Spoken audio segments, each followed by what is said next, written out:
Hi, I'm Andrea and welcome to Productive C#. In this video, I want to talk about the ref assignment feature introduced in C# 7.3. Here I have a solution that is targeting C# 7.0, as you can see in the C# project settings. 7.0 is the language version used. I have a struct called point that contains an X and a Y and a toString method.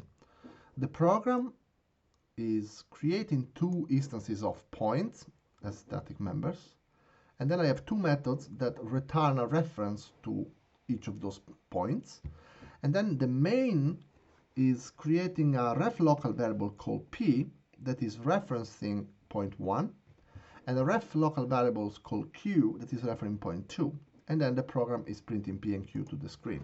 So let's run it and you will see that it's printing 1 1 and 2 2. Okay. This is something that you were able to do since C# 7.0, when the ref locals and ref returns features has been added to the language. In C# 7.3, you can now basically reassign the ref local variables. And this means that instead of having to create a new ref local variables every time you want to reference a particular variable, you can just reuse an already created ref local variable.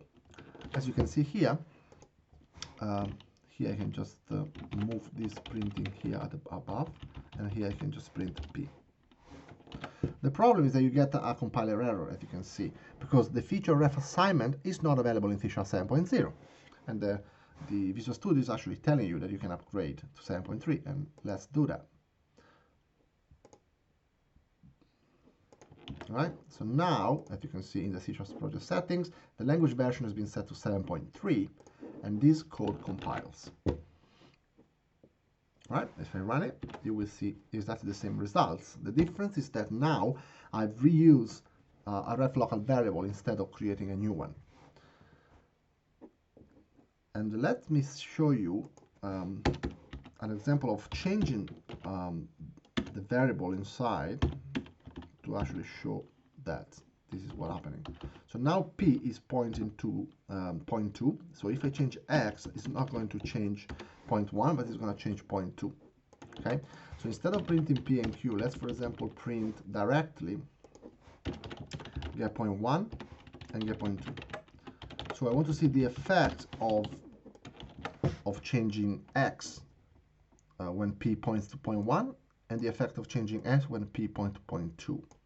What do you expect on the console? Think of a second before running this program. So what happened is that it's going to print 10 1 because p is changing point 1 at the beginning, and then it's gonna print 22 because now p is pointing to point 2 and p point x is actually changing x in point 2. If you run it, you will see that that's basically what happens. And this is pretty much it. So C# 7.3 now allows you to do ref assignments.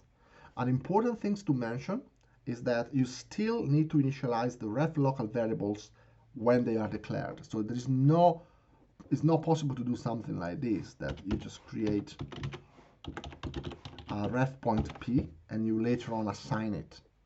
That's not possible. You get a declaration of the by reference variable must have an initializer. So this is always still required. However, after it's been initialized, you can reassign it. That's it. Thank you very much for watching.